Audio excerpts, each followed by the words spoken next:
Semangat! Di sebuah peternakan yang damai dan dipenuhi cahaya matahari hangat, tinggallah Kiko.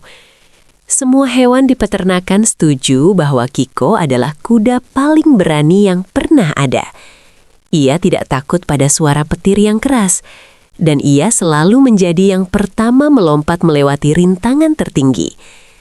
Teman-temannya, seperti kawanan domba dan ayam-ayam, selalu bersorak kagum melihat aksi heroik Kiko setiap hari. Namun, gelar kuda pemberani itu tiba-tiba diuji pada suatu sore yang tenang. Sebuah benda misterius berwarna merah, bulat, dan melayang di udara, perlahan-lahan masuk ke dalam kandang Kiko. Benda itu bergerak tanpa kaki dan tanpa sayap, membuat semua hewan menahan napas dalam kebingungan. Melihat benda aneh yang melayang-layang itu, Kiko sang kuda pemberani mendadak kehilangan keberaniannya. Ia mengira benda itu adalah monster merah melayang yang datang dari dunia lain. Dengan langkah gemetar dan napas terengah-engah, Kiko buru-buru berlari ke sudut kandang dan bersembunyi di balik tumpukan jerami yang tinggi. Teman-teman Kiko yang mengintip dari luar jendela kandang merasa sangat heran. Kuda yang biasanya tampil gagah berani itu kini meringkuk ketakutan, hanya karena sebuah benda bulat yang diam melayang di udara. Kiko menutup matanya rapat-rapat, berharap monster merah itu akan segera pergi meninggalkannya sendirian. Semangat! Beberapa menit berlalu dalam keheningan dan tidak terjadi apa-apa. Kiko perlahan menyadari bahwa bersembunyi terus-menerus bukanlah sikap yang pantas untuk seorang pahlawan peternakan. Ia menarik nafas panjang, menenangkan detak jantungnya yang berdebar kencang, dan meyakinkan dirinya sendiri. Kiko mulai berpikir bahwa mungkin monster merah itu sedang tertidur atau menunggu langkah pertamanya. Dengan tekad yang bulat, Kiko perlahan-lahan menjulurkan kepalanya dari balik jerami. Matanya yang besar menatap tajam ke arah benda merah tersebut.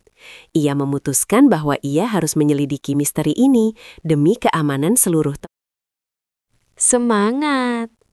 Dimulailah investigasi lucu sang detektif kuda.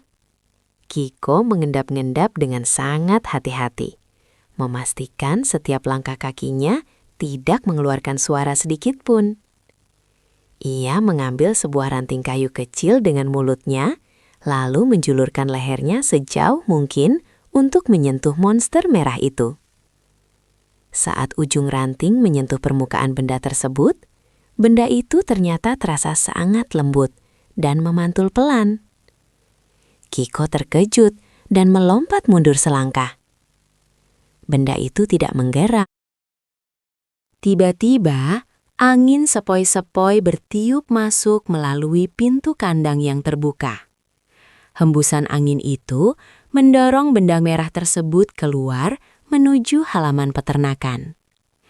Kiko, yang kini sudah tidak terlalu takut, mengira benda itu sedang mengajaknya bermain kejar-kejaran. Kiko pun berlari melompat riang mengikuti kemanapun benda merah itu pergi. Ia mulai menyadari sebuah pola yang aneh. Setiap kali angin bertiup kencang, daun-daun di pohon bergoyang, dan benda merah itu ikut melaju cepat ke depan.